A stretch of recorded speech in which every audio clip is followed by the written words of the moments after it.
Welcome আমার প্রিয় শ্রোতা বন্ধুরা, ভয়মঞ্চ ইউটিউব চ্যানেলে আপনাদের স্বাগত জানাই।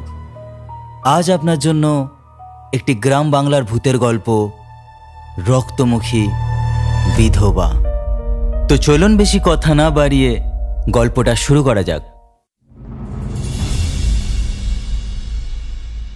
গ্রামের মানুষ এখনো ভয় পায় শ্মশানের ধারে দাঁড়িয়ে থাকা সেই অন্ধকার বাড়ির দিকে তাকাতে, কারণ ওখানে ঢুকলে কেউ আর ফিরে আসে না।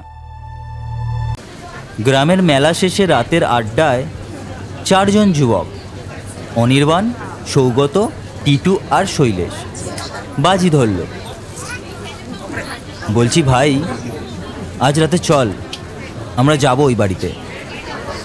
সব ভয় সত্যি নাকি কুসংস্কার, ব্যাপারটা দেখি, চল তো। ওই বাড়িতে একটা বিধবার আত্মা বন্দী, যে ঢোকে সে তার শিকার হয়। কিন্তু কেই বা শোনে কার কথা? সবাই মিলে রাতের বেলা হাজির হলো সেই বাড়ির সামনে গিয়ে। তারপর ধীরে ধীরে তারা প্রবেশ করলো বাড়ির ভেতরে। ভেতরে ঢুকতেই চারিদিক অদ্ভুত ঠান্ডা। দেয়ালে পুরনো নানা রকমের প্রতিকৃতি ছবি, যেগুলো তাদের দৃষ্টি আকর্ষণ করছিল। চোখগুলো যেন তাদের অনুসরণ করছে। একটি জানালা হঠাৎ নিজে থেকে বন্ধ হয়ে গেল।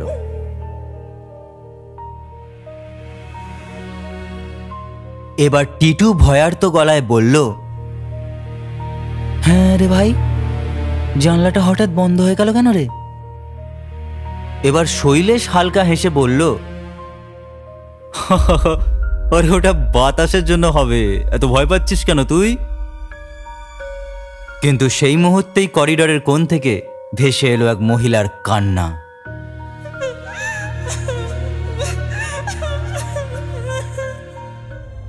তখন অবধি তারা এটাকে মনের ভুল বলেই মনে করল। তারা গিয়ে ঢুকলো একটি ঘরের ভেতর। সেখানে গিয়ে তারা একটি মোমবাতিও জ্বালালো। কিন্তু কিছুক্ষণ পর একটি ভাঙা আয়নার ওপর তারা দেখতে পেল একটি বীভৎস মূর্তি, যার চোখগুলো লাল এবং জিভ এক হাত বেরিয়ে আছে। সেটা দেখা মাত্র অনির্বাণ চিৎকার করে উঠল, ও মাগো!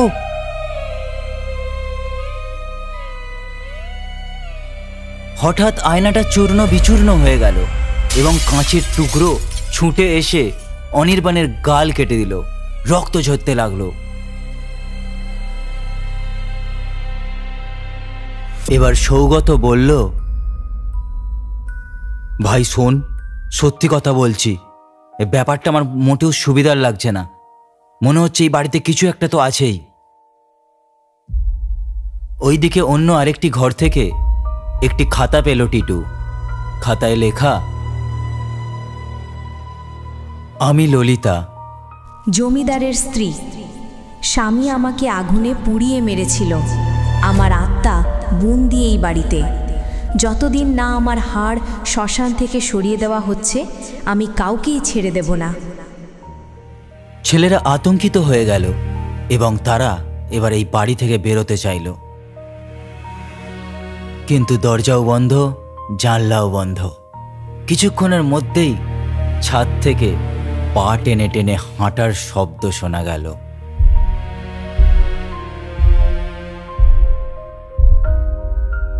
সকলেই ভীষণ পরিমাণে ভয় পেয়ে গেল। তারা দেখল এক আত্মা কখনো ভেসে রয়েছে, কখনো উল্টে ঝুলে রয়েছে, কখনো দেয়ালের ভেতর থেকে মাথা বের করে দেখছে।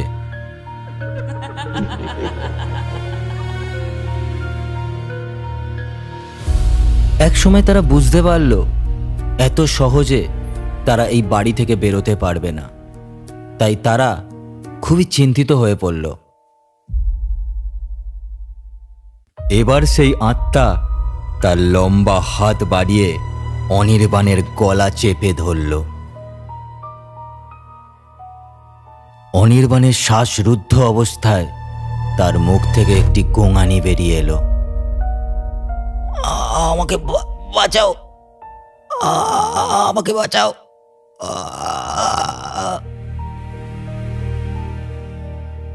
কিন্তু মনে হয় ভগবান তার বাঁচা কপালে লেখেনি। সাথে সাথে তার গলা মুচড়ে গেল এবং হাড় ভাঙার শব্দে সারা ঘর কেঁপে উঠল।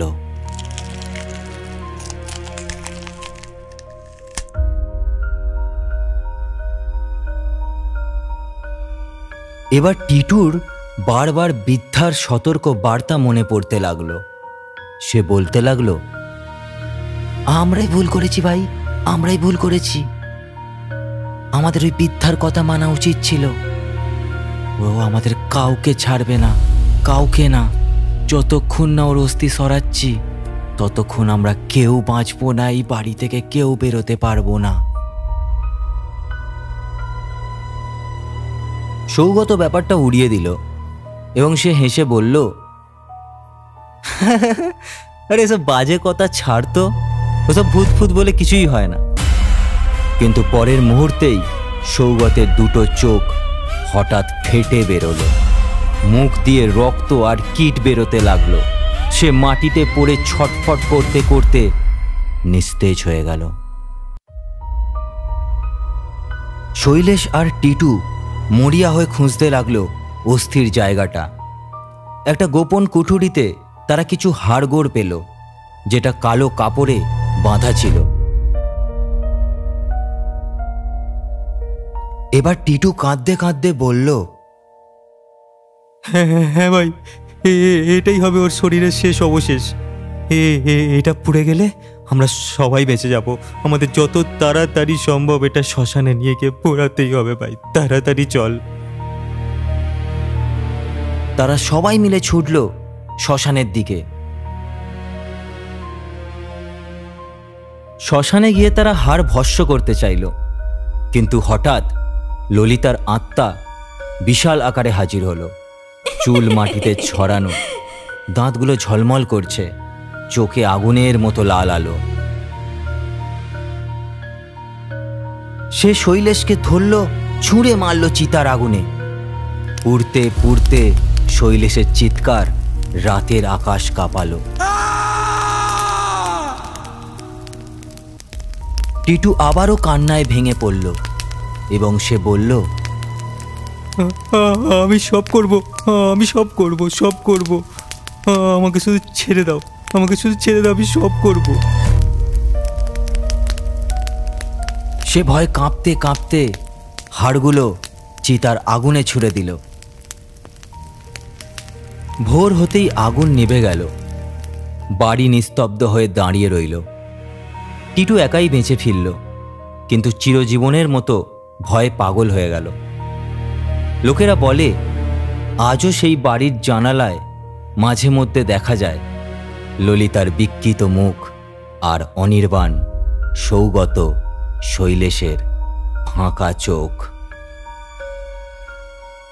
শুনছিলেন রক্তমুখী বিধবা। কেমন লাগলো আজকের গল্পটা? কমেন্টে জানাতে ভুলবেন না। আর আমাদের চ্যানেলে প্রথমবার এলে চ্যানেলটি অবশ্যই সাবস্ক্রাইব করে দেবেন। দেখা হচ্ছে পরবর্তী গল্পে।